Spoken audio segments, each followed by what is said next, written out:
Saya ucapkan selamat datang dan selamat bertemu kembali pada matrikulasi dengan topik atau tema self development. Saya akan menyapa teman-teman semuanya, apa kabar semuanya? Semoga semuanya dalam keadaan sehat, tetap dalam lindungan yang kuasa dan tetap selalu menjaga protokoler, kesehatan. Nah, tetap hari ini kita akan melakukan pembelajaran online untuk mempelajari self development. Mudah-mudahan semuanya sudah siap semuanya untuk menerima materi tentang pengembangan kepribadian. Baik, minggu lalu, kita sudah membahas tentang bagaimana membuat sebuah, goal, smart goal, bagaimana kita membuat sebuah perencanaan untuk masa depan kita, dan sebelumnya kita juga sudah membahas tentang potensi apa yang ada pada diri kita semuanya, hobi atau bakat yang selama ini mungkin terpendam. Teman-teman sudah tuliskan semuanya, sudah paparkan, dan dari apa yang telah tuliskan itu, minggu lalu kita lanjutkan dengan bagaimana membuat sebuah, smart goal atau membuat sebuah perencanaan untuk mewujudkan apa yang menjadi mimpi kita. Mimpi kita sebagai apa? Yang pertama pada saat kita memilih atau memutuskan kuliah di Bina Insani tentunya kita punya harapan, tentunya kita punya mimpi yang akan kita wujudkan di 2, 3, atau 4 tahun ke depan.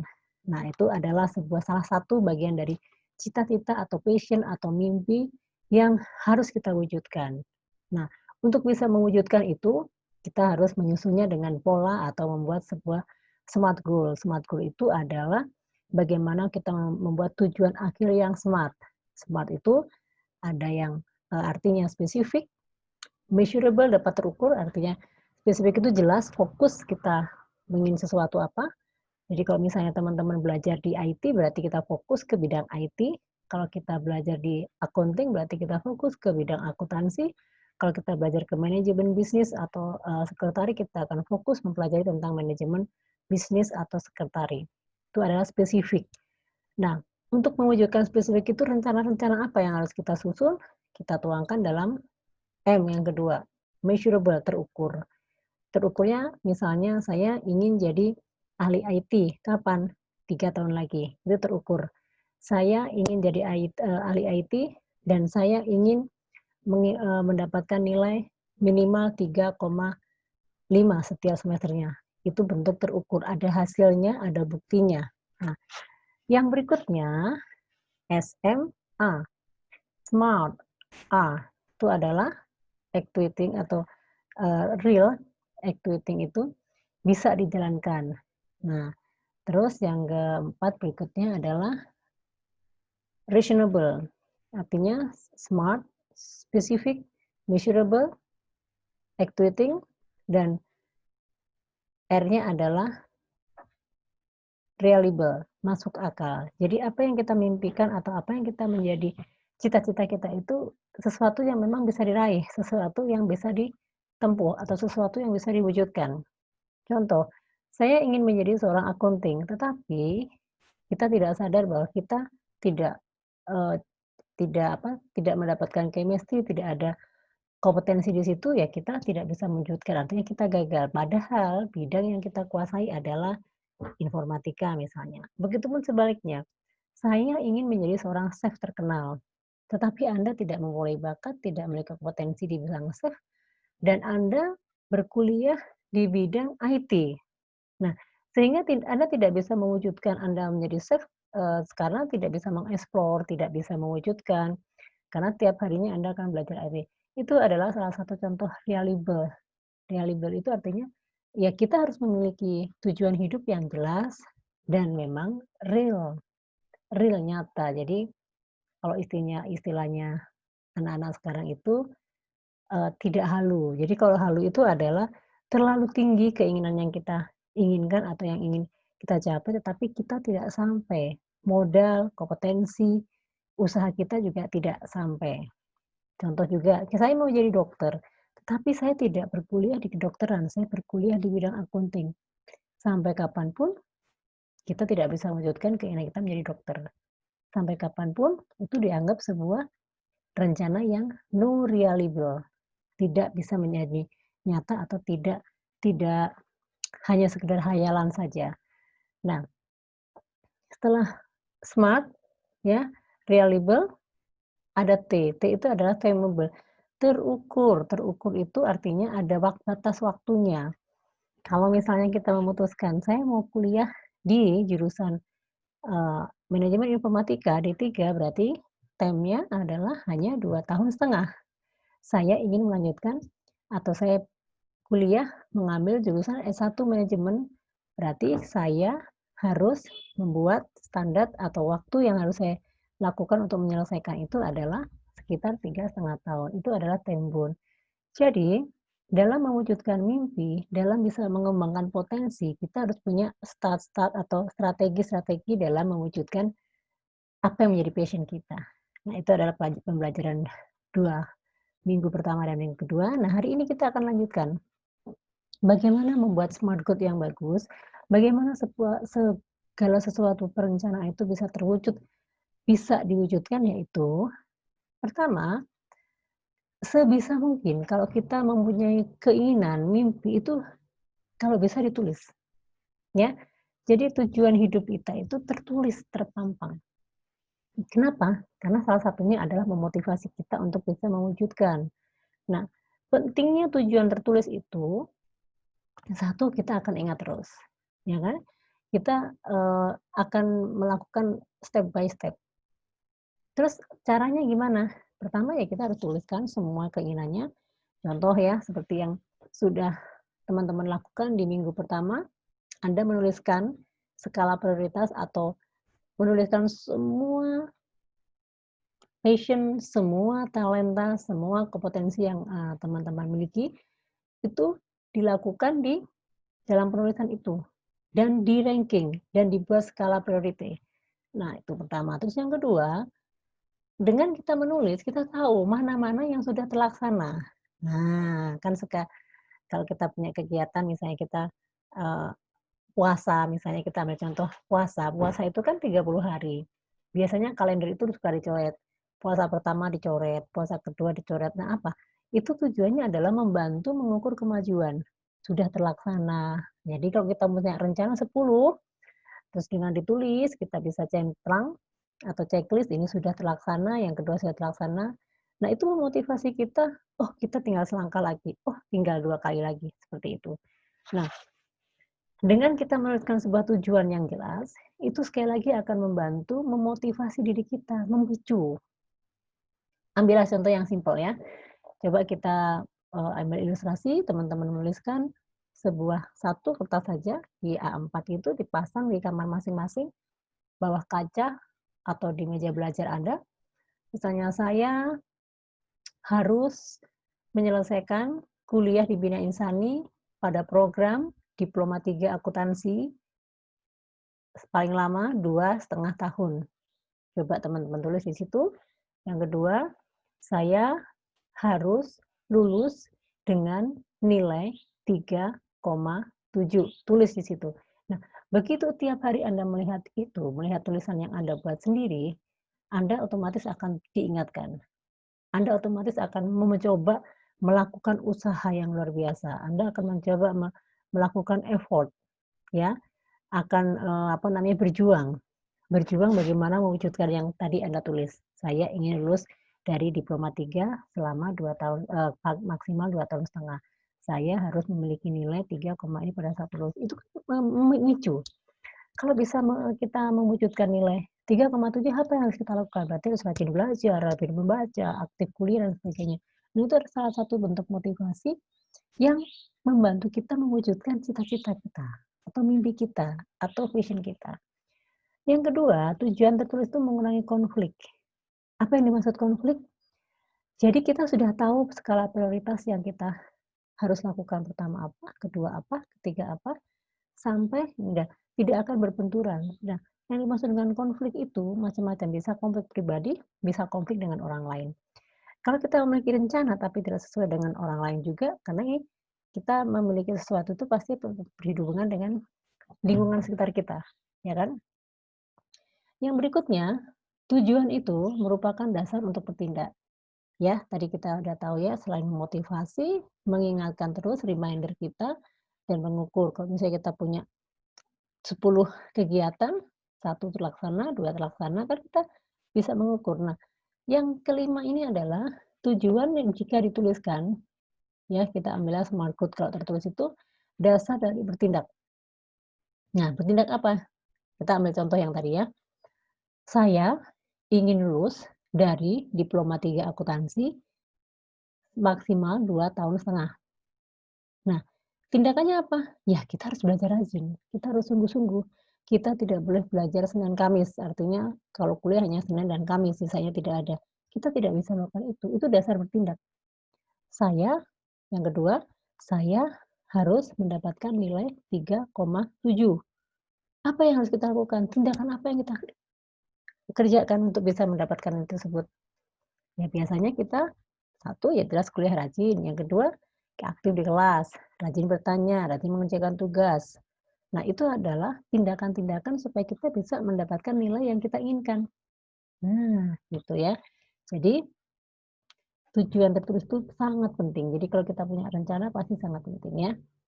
Supaya tidak buang-buang waktu. Nah ibaratnya ini adalah schedule. Anda selama ini kalau sekolah dulu waktu SMA atau SMK memiliki jadwal pelajaran ya, memiliki pelajaran-pelajaran yang ditempel di meja belajar dan itu adalah untuk mengingatkan, mengukur tugas apa yang belum kita selesaikan, mana-mana yang belum gitu kan. Nah itu adalah contoh bahwa tujuan itu harus ditulis kalau kita ingin mewujudkan yang baik atau mewujudkan mimpi kita. Berikutnya, nah rencana atau smart goal itu harus diimbangi dengan komitmen. Apa itu komitmen? Komitmen itu adalah tindakan bahwa kita melaksanakan apa yang kita rencanakan. Komitmen. Kita bilang bahwa kayaknya harus kuliah di Bina Insani 2,5 tahun. Itu komitmen harus dijalanin. Kalau Anda tidak lulus sampai 2,5 tahun, berarti itu Anda melanggar komitmen, Anda melanggar rencana yang Anda susun. Ya. Tujuan atau rencana itu harus dikomitmen. Nah, untuk komit apa? Untuk menjalankan sebuah sasaran atau mencapai sebuah sasaran. Rencana itu kan harus dilaksanakan. Dilaksanakan itu apa? Untuk mencapai sebuah tujuan akhir atau sasaran. Nah, dalam proses mencapai sasaran tersebut, ya kan, ada yang harus kita lakukan do, ya, check, ya, ada action dan achievement. Nah, ini adalah SMART goal dan PDCA. Kita kenal dengan PDCA. PDCA itu, nah PDCA itu adalah plan, do, check, dan action.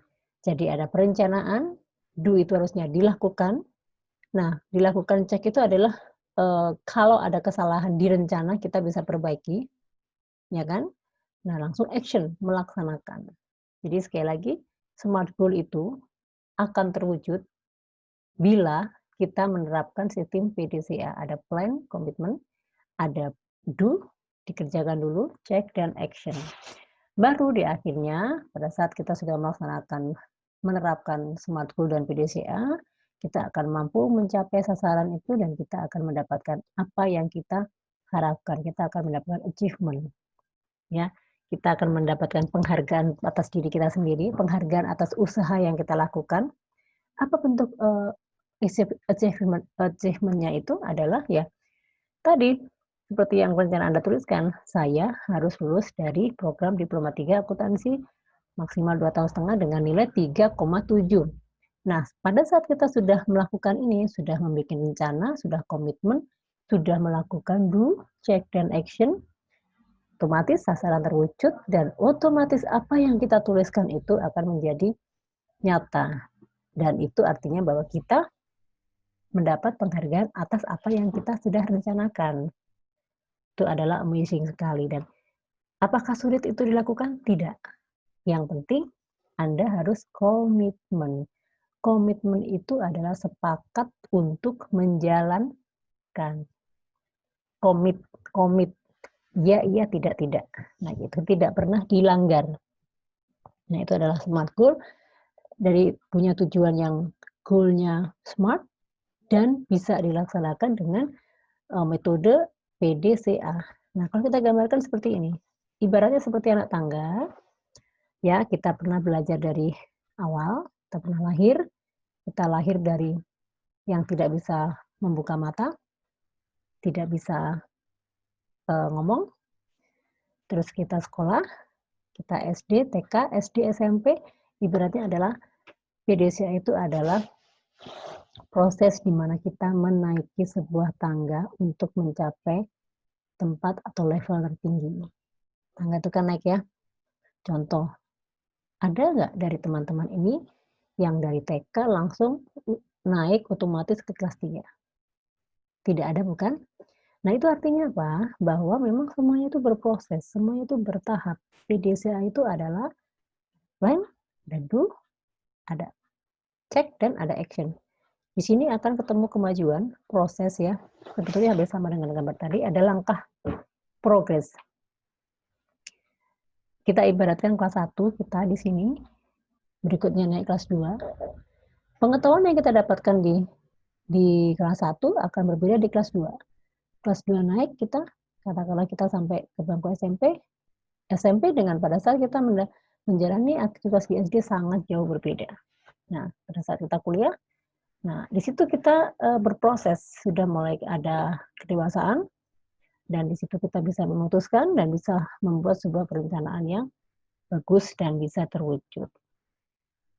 Nah, teman-teman, itu adalah yang tadi saya sampaikan itu adalah bagaimana kita sebuah membuat rencana.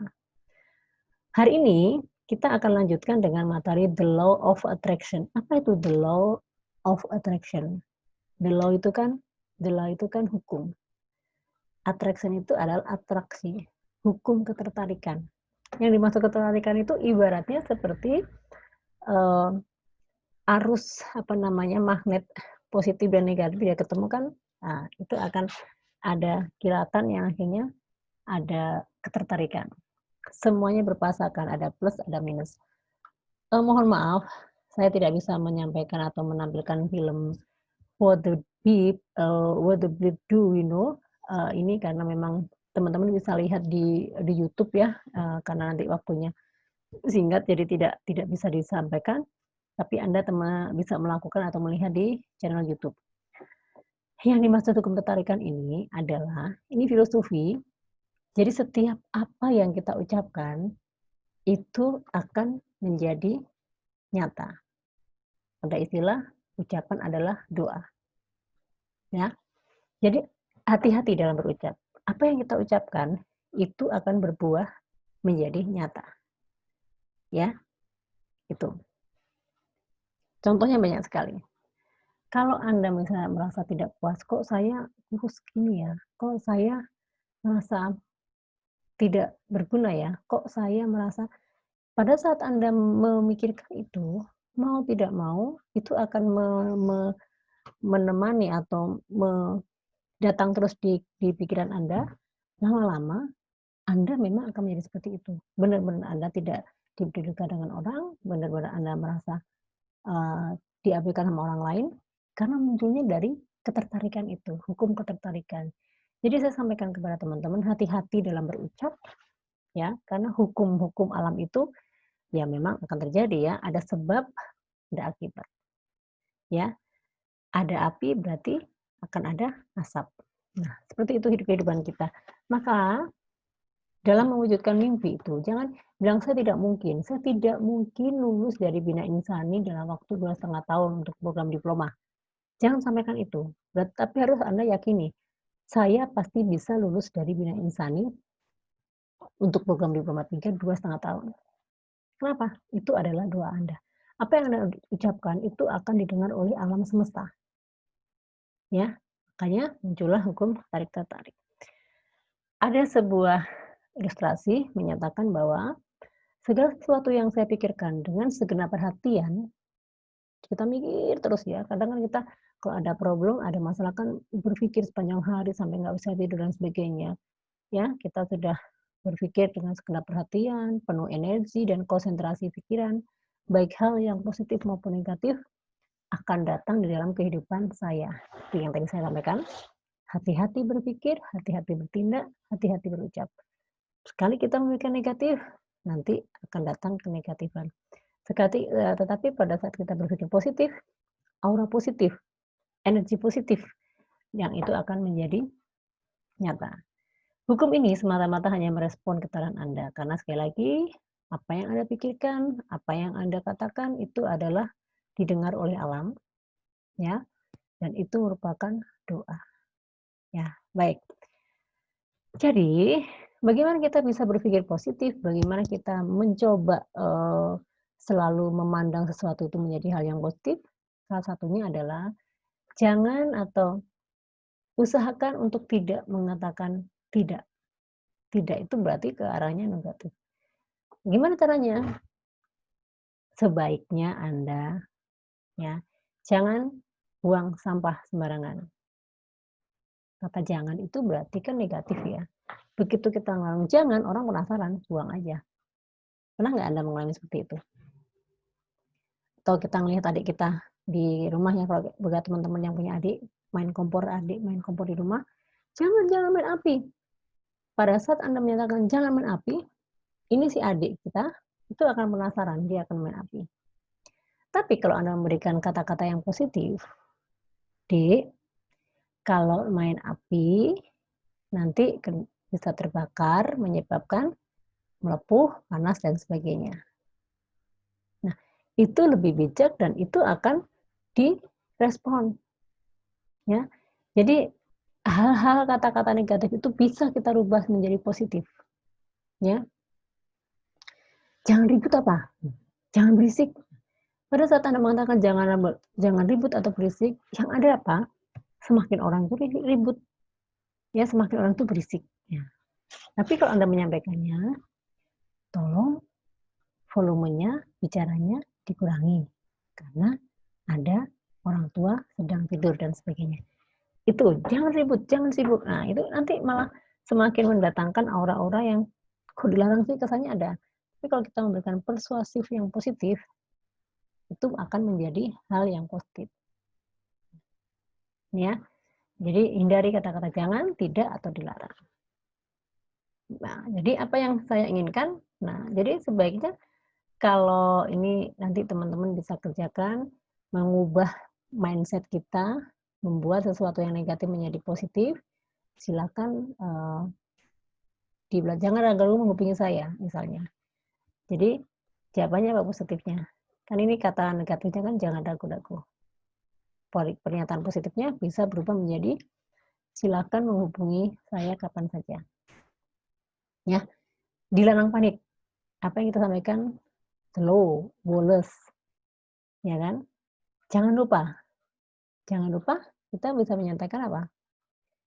Eee, Kalau kita ngomong jangan lupa, ya kebanyakan biasanya, "Oh iya lupa lagi," nah gitu ya. Jadi kita mengungkapkannya sebaiknya besok berangkat jam 8 atau bisa menyatakan, eee, kalau bisa atau sebisa mungkin besok jangan tidak boleh kata jangan ya, sebisa mungkin tolong dibawa dokumen yang dibutuhkan. Jangan sampai terlambat, sebaiknya Anda datang tepat waktu. Nah, itu adalah hal-hal yang negatif bisa berubah menjadi positif. Biasanya kalau dilarang panik, orang menjadi panik. Jangan ragu-ragu, jadi orang agak sungkan dan sebagainya. Silakan nanti diisikan dengan contoh-contoh yang Anda ketahui. Nah, selanjutnya, nah ini, kita akan akhiri dengan pertemuan hari ini dengan menceritakan, ini pengalaman nyata dan ini pasti dialami pernah oleh semua teman-teman, saya pun juga pernah mengalami. Kita akan belajar tentang hukum ketertarikan. Ceritakan pengalaman Anda, ya. Biasanya banyak sekali ya, ini bukan satu saja contohnya, tapi beberapa contoh yang memang pernah dialami dalam hal hukum ketertarikan. Contoh ya, tiba-tiba kita berpikir bahwa, "Duh enak sekali ya kalau misalnya sore-sore gini kita, lagi belajar tiba-tiba ada yang ngirimin makanan." Nggak lama gitu ada yang datang mengirimkan makanan. Pernah nggak Anda, punya pengalaman seperti itu? Pernah, tapi Anda kadang, "Oh iya ya, kok bisa ya? Kok, Misalnya Anda kangen dengan teman sahabat lama, "Duh, saya kangen banget ini sama sahabat nih," eee, tiba-tiba Anda sedang berbicara seperti itu, tiba-tiba telepon masuk atau WA masuk dari sahabat Anda. Nah, biasanya, "Gila, kebetulan ya, padahal baru diomong, sekarang sudah ngubungin." Nah, itu adalah contoh-contoh hukum ketertarikan. Jadi, apa kaitannya dengan diri kita? Coba Anda pikirkan keinginan Anda, ya, dengan tekun, dengan sungguh-sungguh, dengan fokus, dengan penuh energi, saya yakin apa yang Anda pikirkan, apa yang Anda inginkan bisa menjadi nyata, ya. Saya punya pengalaman, contohnya, dulu itu waktu saya kecil, itu saya selalu, bermimpi nanti suatu saat saya akan ke Jakarta. Karena kalau bagi saya zaman dulu itu Jakarta itu adalah kota yang susah atau sulit dijangkau, ya, karena mungkin jaraknya jauh. Terus yang kedua, kota metropolis dengan banyak segudang kejahatan, segudang kehidupan yang memang bikin orang stres. Terus zaman dulu itu kendaraan itu tidak seperti saat ini. Saya pernah bermimpi memang suatu saat saya pasti ke Jakarta. Nah, dan itu didengar oleh Tuhan. Kapan saya ke Jakarta? Begitu lulus kuliah, saya langsung ke Jakarta. Dan itu bukan berarti, "Oh iya, saya waktu kecil pernah ingin ke Jakarta," bukan. Secara refleks, apa yang kita ucapkan, yang kita menjadi doa itu, benar-benar menjadi sebuah kenyataan, entah itu hari itu, entah besok atau lusa, itu akan menjadi sebuah kenyataan. Nah, saya yakin semua teman-teman punya pengalaman, jadi tolong ceritakan, bukan kesengajaan ya, Anda menyatakan apa, tiba-tiba muncul atau hadir apa yang Anda pikirkan atau Anda inginkan. Nah, seperti itu ya. Oke, baik, pertemuan untuk hari ini saya cukupkan. Semoga materi yang singkat tadi bisa membawa teman-teman lebih menata atau lebih bisa menyusun sebuah rencana, masa depan yang baik, ya kan. Sudah belajar untuk berpositif atau berpikiran positif dan kita sadar bahwa alam itu mendengar apa yang kita ucapkan. Saya ucapkan terima kasih, kita ketemu minggu depan dan jangan lupa untuk menceritakan atau tugas ini diketik sebanyak mungkin, karena setiap orang akan pasti mengalami seperti ini. Oke, sampai ketemu minggu depan dan bye.